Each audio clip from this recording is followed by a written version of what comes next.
Gaming has a gacha problem. I literally could be playing any game that's 1,000 times better than this dog. Oh, here we go, G. I'm gonna get it right now because I'm supposed to. I spent money for this. No. I have a mental illness. I want to swallow. I don't want. First of all, if you've been lucky enough to not know what gacha is, here's a quick rundown. Gacha is a term for games that uses a gachapon machine style mechanic. What is gachapon? Oh, it's these gumball looking machines that when you put money in it, it spits out a ball with a random character, which could be the one you want, or it could also be one that you don't want. And so you might say, hey, isn't that gambling? Well, yes, you'd be absolutely right.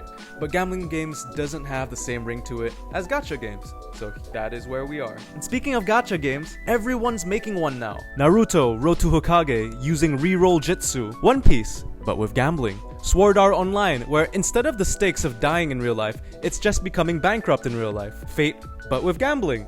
And if you've ever looked up the voice actors for a series, you might notice amongst all their roles, there is always this one goofy ass profile of a freaking cookie.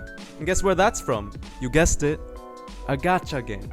Look, I'm not here to tell you that gambling is bad. We all know that, I think. Hell, I had my own gambling phase back during the CSGO gambling days. The difference was that even though that it was still a really shitty thing, it was just that, gambling. Jackpot rolls, roulette, and so on. It was a separate thing that even Valve stepped in to try and regulate. But these days, games are not only integrating gambling into the game, but building the entirety of the game around it. And that comes with a bunch of problems, which I'll try to get to in this video. So before we get started, I have a little confession to make, which is I lost over $1,000 in Tower of Fantasy. It got to the point where the bank saw all this activity and suspended my account because they thought I got hacked. So I had to call them up and tell this poor lady in the fraud department, hey, all those transactions to Tower of Fantasy, yeah, that's me. So now, fast forward 2 years, I'm back to try and figure out what gacha is doing to gaming. When designing a normal game, the goal of the developer is typically to give the players some sort of goal which they can accomplish by improving at the game. If it was Skyrim, then the main goal is to defeat Alduin, and you'll have to learn a few things along the way to do so. If it was Hollow Knight, your goal is to break the seal of the Three Dreamers, which you will need to learn a few skills on the way to do so. If it was Tekken 8, your goal is to defeat Kazuya and the G Corporation to essentially save the world. And you just need to get good at the game to do it. What they all have in common is that it requires the player to progress through the game using their own skills acquired either through collecting better gear or actually just getting better at using game mechanics. The importance of the player's skill and inputs carry a weight that you can feel throughout the game. The depth of player-led progression. Let's say you're a gacha developer. You can't make your game too skill dependent because if players could just learn the game and get better at it, then there would be no reason for them to pay money to you for more rerolls. And yes, there are team synergies and combinations that can impact gameplay. Like if you hit someone with a water ability, they become wet. And then a lightning ability, which causes an electric dragon to spawn from the water, which shocks and then roots them for 2 seconds. Whoa! Like those interactions are genuinely cool and fun to use. And they look cool. I like them.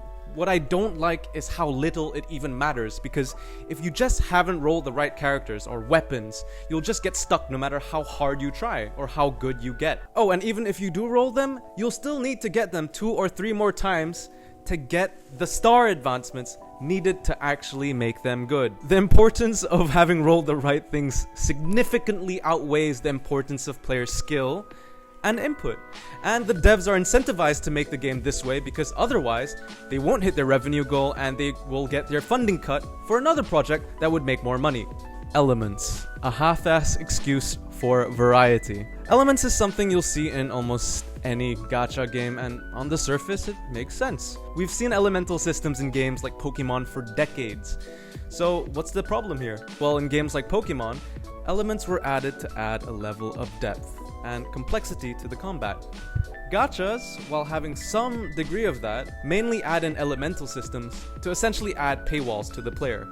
Oh, so you finally re-rolled enough times to get that sick new character, and you can finally progress onto the next mission. Well, fuck you, because that character is fire element, and the next mission nerfs all fire damage by 75%. But don't you worry, because if you had a wind type character, you would get a 50% damage buff. Isn't that great? Now, on top of that, now every weapon has an element now, so good luck getting the right ones for that.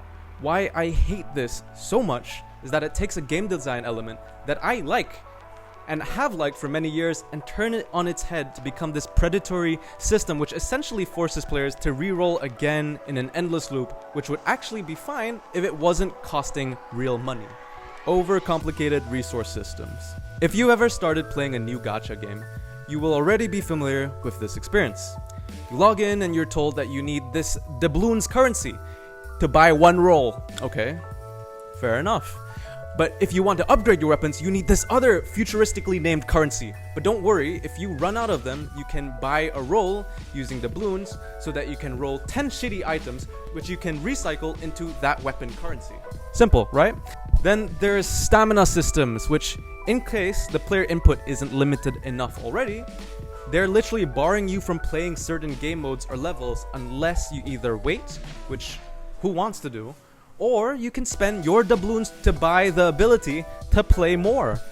There are just so many currencies with different uses in games which I honestly just don't have the time to go over in this video without making it an hour long. But one thing is for sure, is that it all leads to the core rolling mechanism of the game. It's like saying how all roads lead back to Rome, except the roads are built in progression blocks and Rome is a black hole for your money. Okay, so there are good games lying underneath all these predatory systems. Genshin and other games revolutionized how we see 3D anime-inspired games, and it looks beautiful. The animations are sleek and stylish, and characters are written to be likable and fun. But all of those positive attributes are overshadowed by corporate greed and systems designed to make you feel shitty enough that you feel like gambling is the only solution. But let's get one thing clear. Gacha games are here to stay, whether we like it or not. They're just making so much damn money. And as long as there are people still paying, there will be more gacha games. I don't want to tell you to stop playing the games you love, but it's just important to be aware of how these mechanics can manipulate your experience. At the end of the day, games should just be about fun, skill, and creativity, not about emptying our wallets. Thanks for watching. Stop paying Chinese companies. Stop. They're living off of your fucking horny heraldness. But yeah, that's it. Thanks, Han.